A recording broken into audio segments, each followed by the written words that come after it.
Welcome to Tuesday's mini vlog. ಇವತ್ತು ನಾನು ಮೂಲಂಗಿ ಮೊಸರು ಸಾರು ಮಾಡೋಕ್ಕೆ ಒಂದು ಜಾರ್ಗೆ 2 ಹಸಿಮೆಣಸಿನ್ಕಾಯಿ, 2 ಟೇಬಲ್ ಸ್ಪೂನ್ ಜೀರಿಗೆ ಮತ್ತು 1 ಇಂಚ್ ಹಸಿ ಶುಂಠಿ ತೊಗೊಂಡು ಚಿಕ್ಕ ಚಿಕ್ಕದಾಗಿ ಹೆಚ್ಚಿ ಹಾಕ್ಕೊಂಡಿದ್ದೀನಿ. ಹಾಗೆ 1 ಹಿಡಿ ನಾನು ಕೊತ್ತಂಬರಿ ಸೊಪ್ಪು ಹಾಕ್ಕೊಂಡಿದ್ದೀನಿ.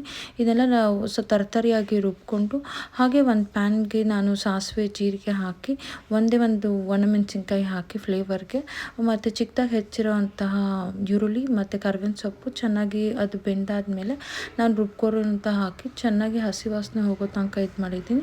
ಇದಾದಮೇಲೆ ನಾನು 2 ಮೂಲಂಗಿ, ತುರಿದಿರೋಂಥ ಮೂಲಂಗಿ ಹಾಕ್ಕೊಂಡಿದ್ದೀನಿ.